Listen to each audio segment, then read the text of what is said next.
इनको क्यों बोलते हैं सी वॉलनट? क्योंकि ये गोल होते हैं अखरोट की तरह। और कॉम जेली क्योंकि ये जेली जैसे ट्रांसपेरेंट होते हैं। बायोल्यूमिनेसेंस होता है जुगनू की तरह चमकना। ये जुगनू तो नहीं है पर ये टीनोफोर्स है, तो ये ओशन में चमकते हैं। पैरासाइट होता है जिसको अपने जीवन काल को चलाने के लिए एक होस्ट की जरूरत होती है, जैसे टेपवर्म आपके इंटेस्टाइन में हो। इसके लाइफ साइकिल में 2 होस्ट आते हैं, मतलब 2 लोग चाहिए इसको, 2 तरह के प्राणी चाहिए जिसमें इसका पूरा लाइफ साइकिल निकलेगा। Hello everyone and welcome back to Raftaar with your Diksha Sharma ma'am. तो बेटा यहाँ पर हम पढ़ रहे हैं चैप्टर एनिमल किंगडम। 2 लेक्चर हम ऑलरेडी कर चुके हैं, basis of classification and 2 phylum Porifera and Coelenterata. तो आज हम पढ़ेंगे बाकी के 3 फाइलम आगे के। नेक्स्ट क्या है वो आपको अभी तक तो पता चल गया होगा। विच आर दीज फाइलम बच्चे? These are Ctenophora, Platyhelminthes and Aschelminthes. तो लेट्स गेट स्टार्टेड। सबसे पहले हम शुरू करेंगे टीनोफोरा से। टीनोफोरा को हम और क्या कहते हैं? They are commonly known as, what is the common name first of all? They are commonly known as sea walnuts और कॉम जेलीज। इनको क्यों बोलते हैं सी वॉलनट? क्योंकि ये गोल होते हैं अखरोट की तरह। और कॉम जेली क्योंकि ये जेली जैसे ट्रांसपेरेंट होते हैं। और इनमें एक प्लेट होती है, कॉम्ब प्लेट, जिनको हम आगे डिस्कस करेंगे। Fine. So they are jelly like, they are transparent. बात करें ये इनकी हैबिट की, ये एक ही जगह पर नहीं टिकते, ये घूमते फिरते हैं। Right. So they are free swimming. What are they? They are free swimming organisms. और अगर बात करें ये कहाँ पर प्रेजेंट है, तो बेटा ये प्रेजेंट है सी में, ओशन में। अभी तक जो फाइलम करे थे उसमें मोस्टली ऑर्गेनिज्म मराइन थे, एक्वाटिक तो थे, पानी में थे, पर वो सी वाटर ओशन में ज़्यादा थे। उनमें से कुछ ना कुछ फॉर्म ऐसी थी जो फ्रेश वाटर में मिल जाती थी, जैसे hydra in case of Coelenterata, और वहाँ पर पॉरीफेरा में स्पॉन्जिला। बट यहाँ पर आपको कोई भी फ्रेश वाटर फॉर्म नहीं मिलेगा। तो जब हम कहते हैं ये सिर्फ मरीन वाटर में ही मिलते हैं, तो उसके लिए एक अंग्रेजी वर्ड यूज करते हैं, एक्सक्लूसिवली मरीन। मतलब सिर्फ कहाँ पर मिलेंगे? मरीन वाटर में मिलेंगे, सी और ओशन में ही मिलेंगे। बात करते हैं सिमेट्री की, क्योंकि ये गोल से हैं तो इनके लिए बेस्ट सिमेट्री है radial symmetry. So they exhibit the radial symmetry. Level of organization की बात करें, अभी तक ज्यादा एडवांस हुआ नहीं है। So they exhibit tissue level of organisation. Cellular aggregate थे पॉरीफेरेंस, सिलियंट्रेटा, टीनोफोरा, सीसी वाले दोनों, ये कौन से हैं? ये है बेटा टिश्यू लेवल वाले। अगर बात करें इनकी जर्म लेयर्स की, इनके पास 2 ही जर्म लेयर्स होती हैं। They are diploblastic, they are diploblastic. Coelom इनमें नहीं होती क्योंकि ये डिप्लोब्लास्टिक है, तो इनके पास एक्टोडर्म और एंडोडर्म ही होगी, मीजोडर्म नहीं, और मीजोडर्म ही तो जरूरी है सिलोम बनाने के लिए। क्या थी coelom? Body cavity which is lined by mesoderm, किया था ना हमने बेसिस ऑफ क्लासिफिकेशन में। तो यहाँ पर they are also acoelomate. अभी तक सिलोम किसी में भी नहीं बना है। नेक्स्ट, बॉडी की बात करें, जैसे कि बेटा मैंने आपको कहा इसकी बॉडी होती है गोल। राइट। एक तरफ होगा इसका छोटा सा माउथ और होंगे लंबे लंबे 2 टेंटिकल्स। क्या होंगे ये? Tentacles. So what are these? These are tentacles. एक टेंटिकल्स हमने हाइड्रा में भी करे थे, राइट। उसमें बहुत सारे थे, इसमें सिर्फ 2 ही होते हैं। Also they contain a number of plates known as comb plates. कितनी कॉम्प्लेट्स होती हैं बेटा? 8 होती हैं। एंड दे आर सिलिएटेड, तभी इनको हम कॉम्प्लेट कहते हैं क्योंकि ये कंघी की तरह दिखती हैं। कितनी है टोटल? 8। तो चलिए बनाते हैं 8 कॉम्प्लेट। ऑल राइट, ठीक है। तो इस तरह से सभी प्लेट पे बेटा क्या बना होगा? सिलिया होगा, ठीक है, लगा होगा, बना नहीं होगा। ये तो बना तो आपकी मैम रही है। तो यहाँ पर सिलिया है, ये लो लगा दिया। तो ये सिलिया का काम क्या है? सिलिया इसको घूमने फिरने में हेल्प करता है। सो ये हुई कॉम्प्लेट्स। कॉम्प्लेट्स में क्या है? Cilia, cilia present. क्या काम करेगा? लोकोमोशन में और मूवमेंट में, मतलब घूमने फिरने में। ठीक है। अब इसके अलावा अगर मैं बात करूं, ये जो ऑर्गेनिज्म है टीनोफोरा, इनके पास दो और चीज़ है। वो क्या है बेटा? पहली चीज़, इनके पास होते हैं स्टैटोसिस्ट। स्टैटोसिस्ट एक सेंसरी रिसेप्टर की तरह होते हैं, उनका काम होता है बैलेंस करना। दूसरा इनके पास सेल है कोलोब्लास्ट। देखो अभी तक हमने जो भी सेल कैरेक्टरिस्टिक पढ़े हैं उनके सारे सभी के नाम सी से हैं। क्वानोसाइट कॉलर सेल पॉरीफेरा, नीडोब्लास्ट इन सिलियंट्रेटा और निडेरिया, एंड यहाँ पर कोलोब्लास्ट। ये है अडेसिव सेल, क्योंकि इसको कभी कभी चिपकने की भी जरूरत हो सकती है, कहीं कहीं रुकना है तो चिपकना पड़ेगा, बॉल सेल उड़क जाएगा ये तो उसके लिए बैलेंस करने के लिए स्टैटोसिस्ट है, और कोलोब्लास्ट है अडेसिव सेल जो उसको चिपकने में हेल्प करेंगे। स्टैटोसिस्ट आगे आप और भी ऑर्गेनिजम्स में पढ़ोगे, जैसे आर्थ्रोपोडा एंड मोलस्का में। तो जहां पर भी वर्ड स्टैटोसिस्ट आ गया, दैट मीन्स बैलेंसिंग। फाइन, चलिए। तो इसके अलावा बेटा इसकी एक बड़ी ही इंपॉर्टेंट प्रॉपर्टी है, वो क्या है? बायोल्यूमिनेसेंस। बायोल्यूमिनेसेंस क्या होता है?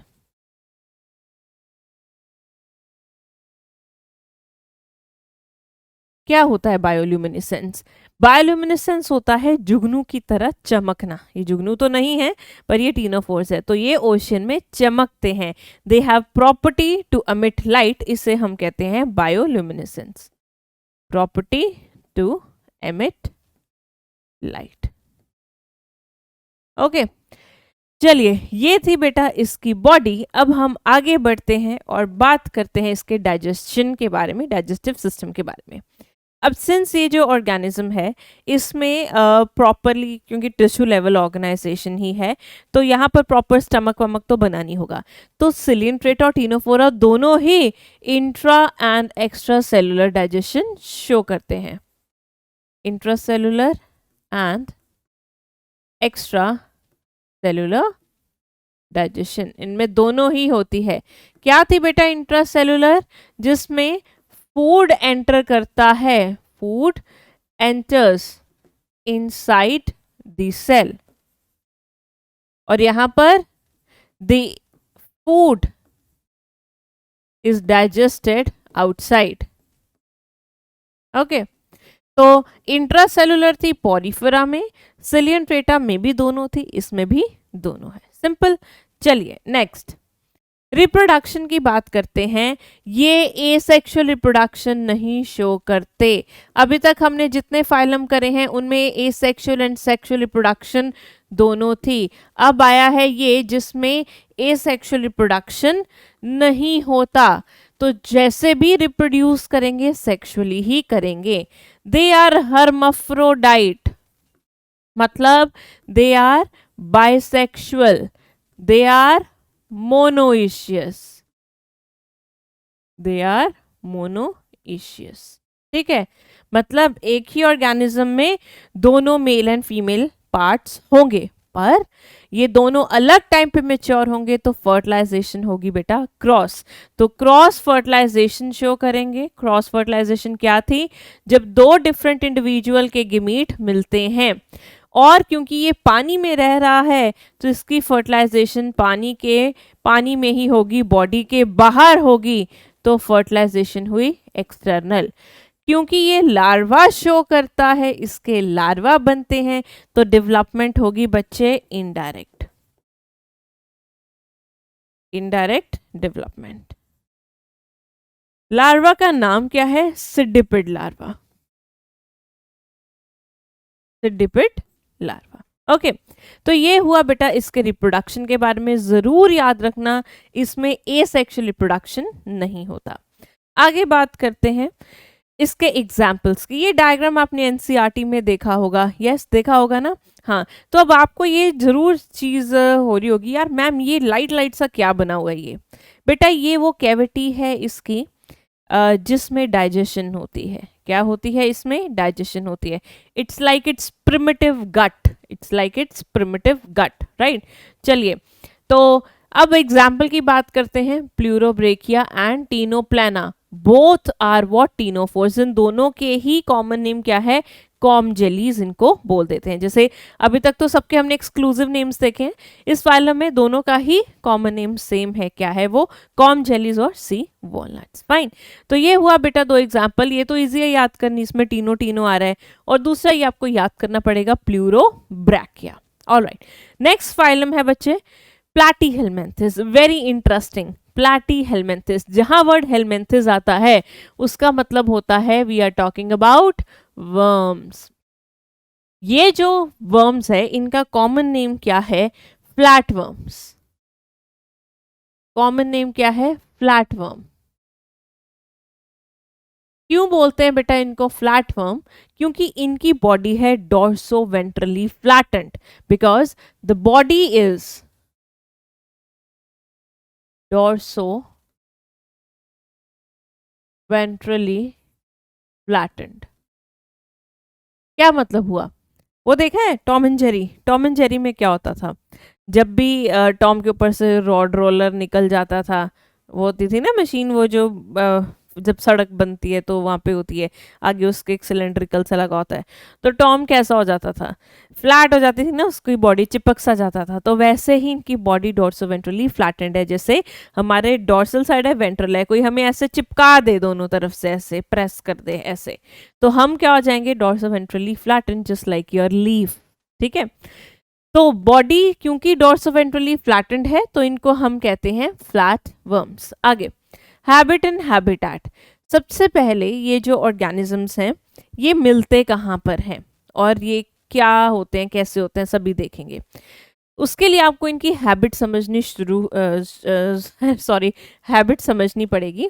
सबसे पहले कुछ होते हैं फ्री लिविंग और कुछ होते हैं एंडोपैरासाइट। अच्छा, अब दो टर्म है ये मिलते जुलते, एक फ्री लिविंग, एक फ्री स्विमिंग। फ्री स्विमिंग होता है जो आराम से तैर सकता है, इधर उधर जा सकता है। ठीक है, फ्री लिविंग होता है जिसको अपने सर्वाइवल के लिए होस्ट की जरूरत नहीं होती, वो आराम से अकेला रह सकता है।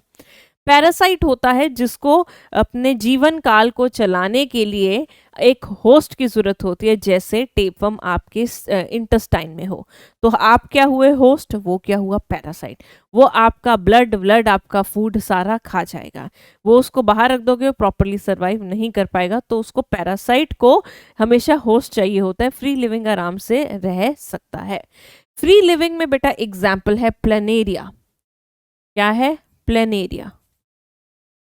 प्लेनेरिया फ्री लिविंग होता है, वेयर एज एंडो पैरासाइट, अब पैरासाइट के भी अंदर लिखा है वर्ड एक एंडो। ठीक है, यहाँ पर तो एंडो मतलब बॉडी के अंदर रहता है। एक्टो पैरासाइट होते हैं जो बॉडी के बाहर रहते हैं, जैसे लीच। लीच खून पीती है, बॉडी के बाहर से पीती है। जुएं पड़ जाती हैं, वो भी बॉडी के बाहर होती हैं, तो वो हुए एक्टो पैरासाइट। एंडो पैरासाइट होते हैं जो बॉडी के अंदर रहते हैं, lives inside body of host. ठीक है, तो इसमें एग्जाम्पल है जैसे टीनिया या फिर टेपवर्म भी बोलते हैं इसको। ओके, अब फिर बात करते हैं सिमेट्री की। फ्लैटेंड से ऑर्गेनिज्म है तो इनकी जो सिमेट्री है बेटा वो है bilateral. Bilateral symmetry. Germ layer की बात करें, अब तीनों जर्म लेयर आ चुकी है, अभी तक किसी में भी तीनों नहीं थी, इसमें तीनों जर्म लेयर हैं। ठीक है, अब देखो दो चीजें यहाँ पर ट्रेंड बदल रहा है, दोनों काफी। पॉरीफेरा में सिमेट्री नहीं थी, सिलियंट्रेटा में रेडियल, टीनोफोरा में रेडियल, अब आ गई बायलेटरल। अभी तक जो भी थे वो डिप्लोब्लास्टिक थे, अब क्या हुआ? ट्रिप्लोब्लास्टिक। पर सिलोम अभी भी नहीं आई, ये क्या है? एसिलोमेट। जो आपका पॉरीफेरा था उसका लेवल ऑफ ऑर्गेनाइजेशन था सेलुलर लेवल, बाकी दोनों में आया टिश्यू लेवल। अब इसमें ऑर्गन बनने शुरू होंगे बट सिस्टम नहीं बना, तो ऑर्गन लेवल ऑफ ऑर्गेनाइजेशन। ठीक है, तो मतलब इसमें ऑर्गेनाइजेशन में काट दे रही हूं, क्यों? उससे बच्चों को होती है कंफ्यूजन।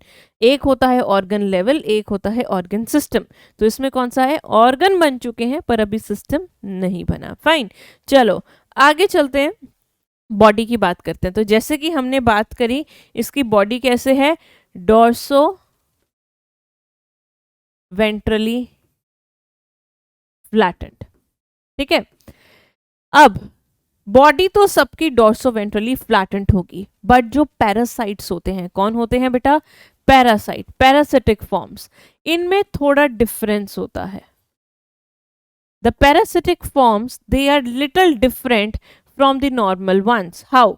क्योंकि वो पैरासाइट है, तो उसको पैरासाइट बनने के लिए अपने पास कुछ खूंखार चीजें तो रखनी पड़ेगी ना, राइट? तो उसकी बॉडी ने हमारे बॉडी के अंदर रहना है, तो उस अकॉर्डिंग उसने अपने आप को क्या कर लिया? अडेप्ट कर लिया।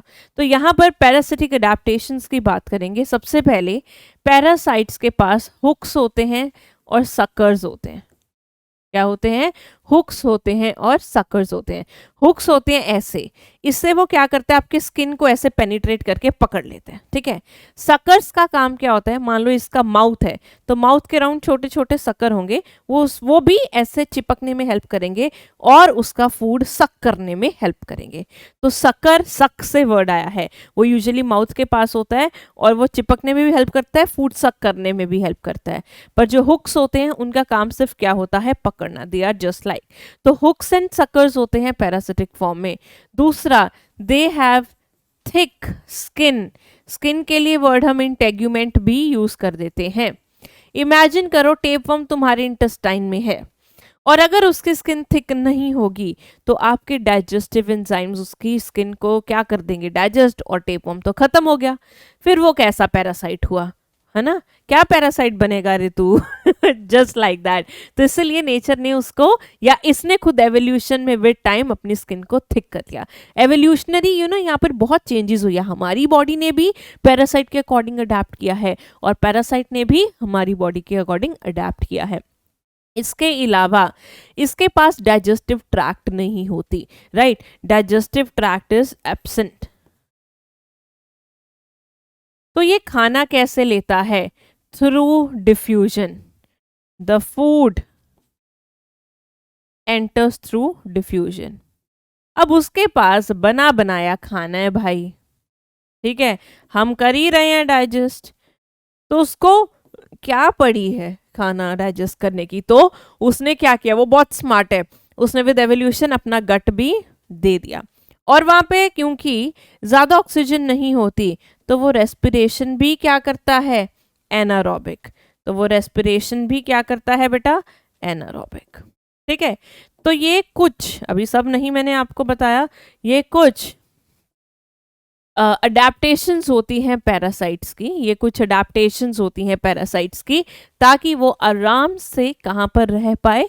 एक होस्ट की बॉडी में रह पाए। फाइन, चलिए, तो ये थे बेटा इसके बॉडी के बारे में।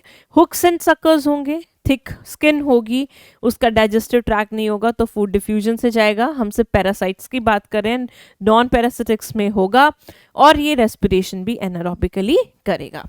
आगे बढ़ते हैं, बात करते हैं एक्सक्रीशन की। तो एक्सक्रीशन के लिए इसके पास होते हैं स्पेशलाइज्ड सेल्स, जिनको हम कहते हैं फ्लेम सेल्स। इनको फ्लेम क्यों कहते हैं? ये कुछ ऐसा दिखता है फ्लेम सेल, इसमें होती है यहाँ पे सिलिया। तो जैसे जो मोमबत्ती की फ्लेम होती है ना, वो ऐसे से फ्लिकर करती है ना, आपने देखा है लाइक दिस, तो इसके सिलिया भी ऐसे से फ्लिकर करते दिखते हैं, तो उसको हमने फ्लेम से रिजेंबल किया और नाम क्या दे दिया? Flame cell. तो फ्लेम सेल का दूसरा नाम सोलेनोसाइट्स भी होता है। तो जहां पर वर्ड सोलेनोसाइट्स आ गया ना, तो घबराना नहीं है, वो फ्लेम सेल ही होता है। आपने ये प्रोटोनेफ्रीडिया का नाम भी सुना होगा ना, तो कई बार प्रोटोनेफ्रीडिया विद फ्लेम सेल भी बोल देते हैं। तो वो भाई नहीं घबराना, बस इतना याद रखना, कुछ भी लिखा हो साथ में फ्लेम सेल जरूर आना चाहिए, क्योंकि यही इसका कैरेक्टरिस्टिक फीचर है। इसको ज्यादा डिटेल में करने की जरूरत नहीं है, सिर्फ दिखाने के पर्पज से था कि फ्लेम सेल ऐसा दिखता है। ठीक है, तो ये था बेटा इसका एक्सक्रीशन। एक्सक्रीशन होता है थ्रू फ्लेम सेल। तो चलिए बेटा बात करते हैं इसके रिप्रोडक्शन की। अगर मैं रिप्रोडक्शन की बात करूं तो इसमें जो ऑर्गेनिजम्स होते हैं वो यूनिसेक्सुअल भी होंगे और बाइसेक्सुअल भी होंगे। अगर मैं यूनिसेक्सुअल की बात करूं तो मेरे पास एक एग्जाम्पल है सिस्टोसोमा, इसे हम कहते हैं ब्लड फ्लूक। इसमें एक मेल होता है, एक फीमेल होती है। वेयर एज बाइसेक्सुअल की एग्जाम्पल आप सबको पता है, टेपवर्म, टीनिया। फर्टिलाइजेशन की अगर मैं बात करूं, because these are usually parasites, these are what, parasite. तो पैरासाइट की हमेशा यही चीज रहती है कि उसको 100% एक तरह से श्योरिटी चाहिए कि फर्टिलाइजेशन हो ही हो, क्योंकि उसको और भी पैरासाइट्स बनाने हैं और इन्फेक्शन करनी है। तो अगर एक्सटर्नल फर्टिलाइजेशन वो करेगा तो जो श्योरिटी होती है, प्रोबेबिलिटी होती है फर्टिलाइजेशन होने की एक्सटर्नल में, वो कम होती है, इंटरनल में ज़्यादा होती है। तो इसीलिए जो ये होते हैं, इन्होंने विद एवोल्यूशन कौन सी फर्टिलाइजेशन अपना ली, इंटरनल। ठीक है। अब किसी में क्रॉस होती है और किसी में सेल्फ होती है। अगर सेल्फ की एग्जाम्पल लें तो टेपवर्म, मतलब एक ही ऑर्गेनिज्म के अंदर मेल फीमेल पार्ट दोनों है, दोनों के मीट बन रहे हैं और वही आपस में फ्यूज हो जाएंगे। क्रॉस में दो अलग अलग ऑर्गेनिज्म के फ्यूज होंगे। बात करते हैं डेवलपमेंट की। डेवलपमेंट होती है इनमें इनडायरेक्ट, मतलब बहुत सारे इसमें लार्वा बनेंगे, कईयों में तो एक एक ही बनता है, जैसे हमने अभी पीछे किया था टीनोफोरा। बट ये एक ऐसा फाइलम है जिसमें एक ऑर्गेनिज्म की लाइफ साइकिल में ही बहुत सारे लार्वे हैं, number of larva formed. Okay. अब बेटा स्पेशल केस करेंगे प्लेनेरिया का। प्लेनेरिया ऐसा ऑर्गेनिज्म है which shows the power of regeneration. ये ट्रांसवर्स बाइनरी फिजन करता है। क्या करता है, ट्रांसवर्स बाइनरी फिजन, मतलब ये कौन से रिप्रोडक्शन शो कर रहा है, एसेक्सुअल। तो ये एसेक्सुअल रिप्रोडक्शन से भी ग्रो करता है। ट्रांसवर्स बाइनरी फिजन क्या होती है अभी बताती हूं मैं। बाइनरी फिजन क्या होती है, जैसे मीबा में होती है, ठीक है, कि ऑर्गेनिज्म दो पार्ट में टूटा और दोनों इक्वल हाफ से नया ऑर्गेनिज्म बन गया। इसमें ट्रांसवर्स का मतलब है अगर ये प्लेनेरिया है तो ये ट्रांसवर्सली ऐसे कटेगा और दोनों हाफ आगे जाके डॉटर सेल्स बन जाएंगे। फाइन। तो इस तरह से ये बाइनरी फिजन शो करता है, हम कहते हैं इसके पास रीजनरेशन की पावर है। आगे बात करते हैं बेटा एग्जाम्पल्स की। We have Taenia which is tapeworm and Fasciola which is the liver fluke.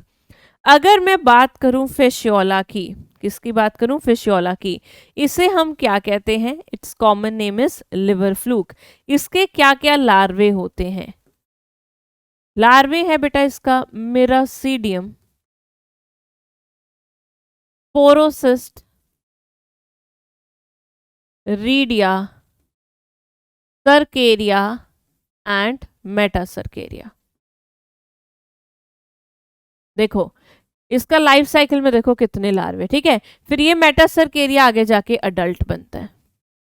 Adult क्या देता है, एग्स। एग्स फर्टिलाइज करके बनाते हैं जाइगोट, और जाइगोट से आगे कौन सा लार्वा बनता है, मिरासीडियम। तो इसका अगर कुछ याद ना हो तो एटलीस्ट लार्वे याद कर लेना और ये सीक्वेंस जरूर याद करना, ठीक है, for a little 1% extra part. तो इस तरह इसका लाइफ साइकिल बेटा चलता है, ठीक है। इसके लाइफ साइकिल में अगर मैं बात करूं, इसके लाइफ साइकिल में दो होस्ट आते हैं, मतलब दो लोग चाहिए इसको, दो तरह के प्राणी चाहिए जिसमें इसका पूरा लाइफ साइकिल निकलेगा, खत्म होगा, ठीक है। जैसे एक है इसका होस्ट, प्राइमरी होस्ट, जो मेन होस्ट होता है, प्राइमरी के लिए मैं 1 नोट लिखती हूं हमेशा, वो है शीप। और जो सेकेंडरी होस्ट होता है बेटा वो होता है स्नेल, ठीक है। तो इसमें हमेशा प्राइमरी होस्ट क्या होता है, प्राइमरी होस्ट होता है शीप। तो शीप के लिवर को ये खराब करता है, किसके लिवर को ये खराब करता है, शीप के ये लिवर को खराब करता है। तो जो ये मिरासीडियम लार्वा आपको दिख रहा है, जो ये मिरासीडियम लार्वा आपको दिख रहा है, ये आके जाके स्नेल में ही एंटर करता है, और मेटासर्केरिया अडल्ट में ही, मतलब जो अडल्ट में कन्वर्ट हो रहा है वो शीप पे होता है। फाइन। चलिए अब इसमें मेन पर्पस मेरा यही था बताने का कि आपको लार्वा पता होना चाहिए। इसके बाद बात करते हैं बेटा टेपवर्म की। टेपवर्म दो तरह के होते हैं, एक होता है टीनिया सोलियम, इसे हम कहते हैं पोर्क टेपवर्म। आपको इसके नाम से पता चल चुका होगा, पोर्क हम कहते हैं फ्लैश ऑफ पिग। तो इसमें प्राइमरी होस्ट होता है आदमी, हम, मैन, और सेकेंडरी होस्ट होता है बेटा पिग। अगर मैं बात करूं दूसरे की, दूसरे का नाम है टीनिया साजिनेटा और ये इसे हम कहते हैं बीफ टेपवर्म। इसका प्राइमरी होस्ट वही होगा जो बड़ा होता है, जो ज्यादा अच्छा होता है, वो होता है मैन, एंड सेकेंडरी होता है कैटल, काओ जैसे हो गया। ठीक है, तो ये था बेटा आपका टीनिया, दो टाइप के टीनिया। अब अगर मैं टीनिया की बात करूं, अगर मैं टीनिया की बात करूं तो बेटा टीनिया में क्या क्या आपको टीनिया में आपको क्या क्या लार्वा मिलते हैं। Taenia that is tapeworm, tapeworm में आपको क्या क्या लार्वा मिलते हैं, लेट्स सी। तो टेपवर्म सबसे पहले आपको कहाँ पर मिलता है? टेपवर्म मिलता है आपको हमारे बॉडी में, और हमारे बॉडी में भी कहाँ पर? स्मॉल इंटेस्टाइन में। कहाँ पर मिलता है? स्मॉल इंटेस्टाइन में। तो मैन की स्मॉल इंटेस्टाइन में होगा। ठीक है, सेकेंडरी होस्ट में काउ भी है बेटा, बफलो भी है, तो ज्यादा ये बफलो को करता है, कैटल को करता है। ठीक है, ये दोनों कैटल में आते हैं। अगर मैं इनके लार्वा की बात करूं तो इसके पास क्या लार्वा है? सबसे पहले ये मैंने कहा कि मैन के स्मॉल इंटेस्टाइन में होगा। इसका जो अडल्ट होता है, ओके, इसका जो अडल्ट होता है, अडल्ट होगा हमारे स्मॉल इंटेस्टाइन में। अडल्ट देगा बेटा अंडे, अडल्ट क्या देगा? एग्स देगा। अब ये जो अडल्ट है जिसने एग दिए, एग हुए फर्टिलाइज, वो बना जाइगोट। जाइगोट से फिर ये आगे बनता है लार्वा। कौन सा लार्वा? ऑन्कोस्फियर। ऑन्कोस्फियर से बनता है हेक्साकैंथ। हेक्साकैंथ जाता है पिग के अंदर। कहाँ जाता है? पिग में। और पिग के अंदर ये बनता है ब्लैडर वर्म लार्वा। और फिर जो इस पिग के फ्लैश को खा लेता है उसके अंदर ये लार्वा जाता है इंसान के अंदर, और फिर वो अडल्ट में कन्वर्ट हो जाता है। फाइन। तो बेसिकली यहाँ पे आपको क्या याद करना है? आपको याद करना है कि एक इसका लार्वा होता है ऑन्कोस्फियर, एक होता है इसका लार्वा हेक्साकैंथ, एक जो पिग के अंदर होता है वो होता है इसका ब्लैडरवर्म। हमारे अंदर क्या होता है? अडल्टीनिया, हुक्स लेकर बैठ के आपका खून पी रहा है। चलो, तो ये हुई बेटा इसकी दो एग्जाम्पल्स। आगे बढ़ते हैं, बात करते हैं एस्कलमेंथिस की। एस्कलमेंथिस को हम और क्या कहते हैं? इनको हम बोलते हैं राउंड वर्म्स। क्यों बोलते हैं round worms? Because they are circular in cross section. ये पतले पतले से वर्म होते हैं बेटा, इस तरह से, जस्ट लाइक दिस पेन। अगर मैं इसको ऐसे ट्रांसवर्सली कट करूंगी, सामने से देखूंगी, तो मुझे ये गोल दिखेगा, दिखेगा ना? तो इसे इसीलिए इसको हमने क्या नाम दिया? राउंड वर्म्स दिया। हैबिट एंड हैबिटेट की बात करते हैं। ये भी यूजुअली क्या होते हैं? Endoparasites. Some forms are free living as well, some forms are free living as well, soil में मिलते हैं वो, राइट। तो ये क्या है? जैसे रेप्टाइटिस, रेप्टाइटिस एक वर्म है। ठीक है, वो क्या है बेटा? वो है free living worm. Whereas parasite में अभी हम एग्जांपल्स डिस्कस करेंगे। Next, symmetry. लंबे लंबे हैं तो सिमेट्री है बायलेटरल। जर्म लेयर की बात करें, ट्रिप्लोब्लास्टिक, 3 जर्म लेयर है, क्योंकि वो तो पहले ही आ गई थी। उसमें सिलोम नहीं थी, इसमें सिलोम बनने की कोशिश हुई बट अच्छे से बन नहीं पाई यार। तो ये कौन सी सिलोम हुई? झूठी सिलोम, सूडो सिलोमेट। क्या थी बेटा सूडो सिलोम? क्या थी? बताओ मुझे कमेंट्स में जल्दी से। लेवल ऑफ ऑर्गेनाइजेशन इसमें क्या है? अब इसमें ऑर्गन सिस्टम बन चुका है। ठीक है, चलिए, ये था बेटा इसका इंट्रोडक्शन।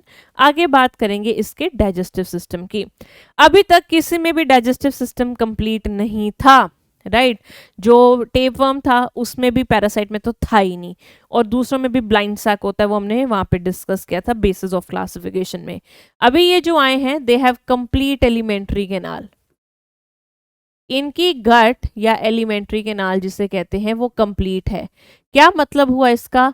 इसके पास माउथ और एनस दोनों हैं। ये हुआ माउथ और ये हुआ बेटा एनस। माउथ में एक छोटी सी मस्कुलर फेरिंग्स भी लगी होती है। इसका काम होता है फूड को इनगल्फ करना। तो माउथ के पास क्या है बेटा, एक मसल की फैरिंग्स जैसा स्ट्रक्चर है जिसका काम है इनगल्फिंग फूड। ठीक है। एक्सक्रीशन की बात करें तो इनके पास एक सेल्स होते हैं जिनको हम कहते हैं रेनेट सेल्स और एच सेल्स। क्यों कहते हैं रेनेट सेल और एच सेल? पहली बात, फ्लेम सेल प्लाटी की बॉडी में बहुत सारे थे, इसके पास एच सेल एक ही होता है। अगर ये एक वर्म है, इसके वर्म की बॉडी में यहाँ पर इसका एक एक्सक्रीटरी पोर होता है और ये जो सेल है एच सेल, ये एक ही है पूरी बॉडी में, ऐसे ऐसे घूम रहा है और इसमें प्रेजेंट होती हैं एक्सक्रीटरी ट्यूब्स। तो बेटा ये क्या है, ये हुआ एक्सक्रीटरी पोर और जो एच सेल है वो बेसिकली क्या अरेंजमेंट दिखा रहा है, ये एक्सक्रीटरी ट्यूब्स ही होती हैं इसमें और ये एक्सक्रीटरी ट्यूब्स आगे जाकर किस में खुल रही हैं, एक्सक्रीटरी पोर में, और वहां से जो एक्सक्रीटरी वेस्ट होगा वो बाहर जाएगा। समझ में आई बात? तो यहाँ पे रेनेट सेल में छोटे छोटे ट्यूब्स हैं और वो ट्यूब पोर में खुल रही हैं, पोर बॉडी के बाहर से सारा एक्सक्रीटरी वेस्ट बाहर चला जाएगा। फाइन, चलो तो ये तो बेटा बात हुई आपके राउंड वर्म के एक्सक्रीटरी सिस्टम की। आगे बात करेंगे इसके रिप्रोडक्शन की। Let's talk about the reproduction part. अगर मैं रिप्रोडक्शन की बात करूं, ये ऑर्गेनिजम्स होते हैं यूनिसेक्सुअल, जिसके लिए हम टर्म यूज करते हैं डाइशियस, मतलब एक जनाना और दूसरा मर्दाना होगा। फाइन। अगर मैं स्कैरिस, जैसे आपने सुना होगा स्कैरिस एक होता है राउंड वर्म, उसमें मेल और फीमेल आप आराम से पहचान सकते हो देखकर। क्यों? क्योंकि उनके एक्सटर्नल कैरेक्टर्स ऐसे हैं, आप आइडेंटिफाई कर सकते हो। जैसे हमारे में मेल और फीमेल आराम से आप पहचान सकते हो, female have breast, male doesn't have, तो यही सबसे बड़ा फीचर है। मेल में बियर्ड होती है, फीमेल में नहीं होती, तो आप बाहर से ही मॉर्फोलॉजिकली आप पहचान सकते हो कौन लड़की है और कौन लड़का है। तो इसे हम कहते हैं सेक्सुअल डायमॉर्फिज्म। क्या कहते हैं इसको? अरे इसे कहते हैं सेक्सुअल डायमॉर्फिज्म, कि आप दोनों की सेक्सुअलिटी पहचान सकते हो by just looking at the morphology, कि कौन सा मेल है और कौन सा फीमेल है। तो हम कहते हैं इनमें सेक्सुअल डायमॉर्फिज्म होती है। क्योंकि ये पैरासाइट्स हैं, ये इंटरनल फर्टिलाइजेशन शो करेंगे, क्योंकि ये यूनिसेक्सुअल हैं तो क्रॉस फर्टिलाइजेशन शो करेंगे। डेवलपमेंट इनमें इनडायरेक्ट और डायरेक्ट दोनों होती है, इनडायरेक्ट और डायरेक्ट दोनों होती है। फाइन। इनडायरेक्ट हुई तो ऑब्वियसली कोई ना कोई लार्वा होगा। लार्वा का नाम हम आपको बता देते हैं, रेब्डिटीफॉर्म लार्वा। रेब्डिटीफॉर्म लार्वा, ठीक है। चलिए अब बात करते हैं बेटा इनकी एग्जाम्पल्स की। We have ascaris which is a round worm. आप यहाँ पर देख सकते हो जो मेल है उसका जो पोस्टीरियर एंड है वो थोड़ा राउंड है, कर्वी है, ठीक है। तो male have curved posterior end, female का जो एंड है वो स्ट्रेट है। और दूसरी बात, इसमें फीमेल्स लंबी होती हैं, मेल होते हैं छोटे, ठीक है। फीमेल में सारे पोर्स अलग होते हैं। इधर माउथ होगा फीमेल में, माउथ के साथ लिप्स भी होते हैं बेटा, ठीक है, 3 लिप्स होते हैं। इधर फीमेल में एक्सक्रीटरी पोर भी होगा, ठीक है। इधर फीमेल का जेनाइटल पोर होगा और इधर होगा एनस। मेल में क्या है, जैसे हमारे मेल में होता है ना कि एक ही ओपनिंग होती है यूरिनरी सिस्टम की और कह लो रिप्रोडक्टिव सिस्टम की। तो मेल में यहाँ पे क्या है कि जो जेनाइटल पोर है और जो इसका डाइजेस्टिव पोर है वो दोनों एक ही ओपनिंग में है। हमारे में यूरिनरी होता है, इसमें डाइजेस्टिव है। इस पोर्शन को हम कहते हैं क्लोएका। क्लोएका क्या होता है बेटा? It's a common opening, common opening for digestive and reproductive system. कईयों में तीनों भी हो सकते हैं, डाइजेस्टिव, रिप्रोडक्टिव और यूरिनरी। कईयों में सिर्फ डाइजेस्टिव और रिप्रोडक्टिव भी हो सकते हैं। ये जो बीमारी कॉज करते हैं इसका नाम है एस्कैरियासिस। और ये भी कहाँ मिलता है? In intestine. कौन सी? Small intestine of man. अब ये मत कहना मैम ने वुमेन नहीं बोला, मैन मतलब इंसान, ठीक है। फिर है वुचरेरिया फिलेरिया वॉर्म। आपको दिख रहा होगा, दिस इज वुचरेरिया और फिलेरिया वॉर्म। ये एक ऐसा वर्म है जो बेटा एक बीमारी कॉज करता है, उसका नाम है एलिफेंटाइसिस।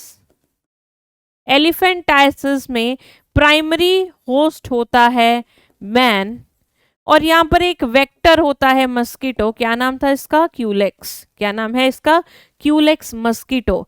फीमेल होती है, ये जनाना होती है, क्योंकि हम लड़कियां बेचारी ऐसी बदनाम है ना, हम खून पीती हैं, तो यहां से ये याद कर लेना, क्यूलेक्स फीमेल खून पीती है, तो वो एक वेक्टर है। बट कॉजेटिव एजेंट कौन है? एलिफेंटाइसिस। एलिफेंटाइसिस का दूसरा नाम है फिलारियासिस। वो है ये वर्म, क्या नाम है? वुचरेरिया। क्या होता है जब एक इस मस्किटो के माउथ में ये वर्म का अंडा या इसका कोई लार्वल स्टेज होगा, तो वो आपको क्या करेगा?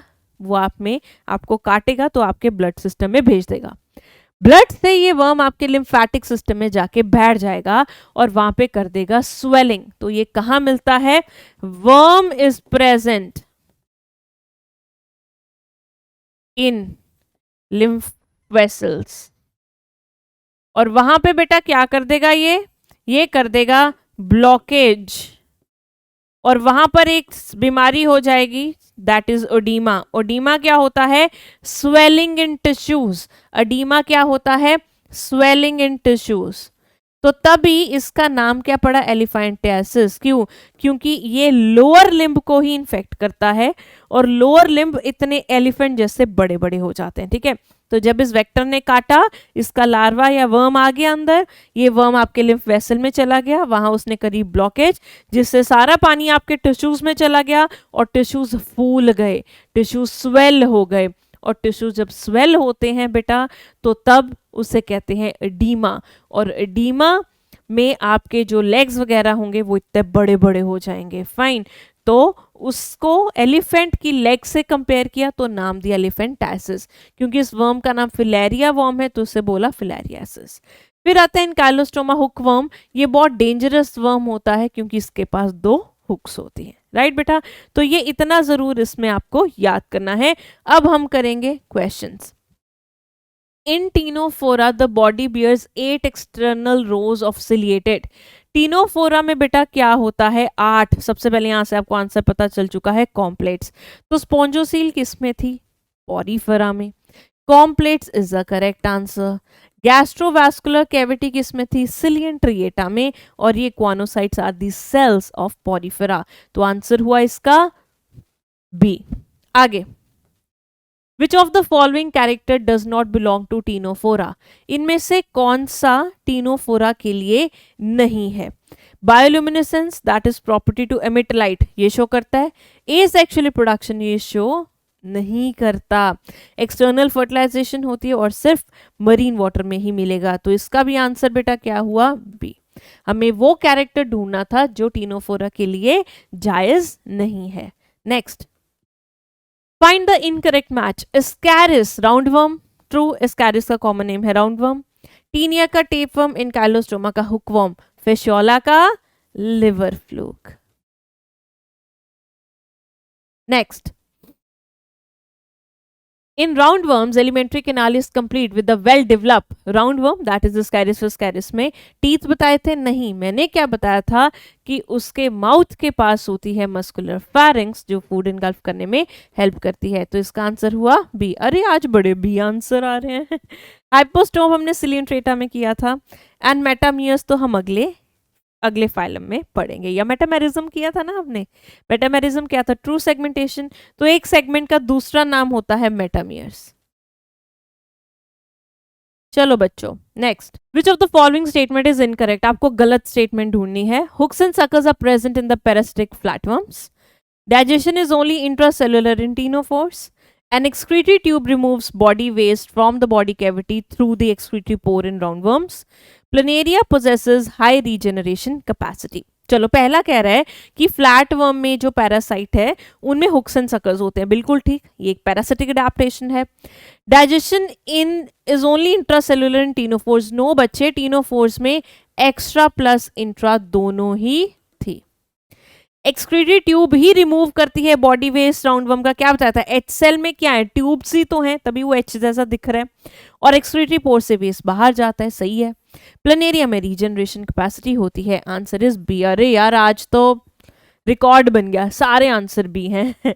चलो बेटा, आई होप आपको प्यार हो चुका होगा एनिमल किंगडम से अभी तक। हम आपको मिलेंगे नेक्स्ट क्लास में, और thank you and all the best for that. और आप इसको अच्छे से तब तक पढ़ लेना, ये सारे जितने भी फाइलम और बेसिस ऑफ क्लासिफिकेशन करिए, ये बैकलॉग वाला बिल्कुल मत रखना for animal kingdom specially. I will meet in the next class, till then bye bye, take care, lots of love.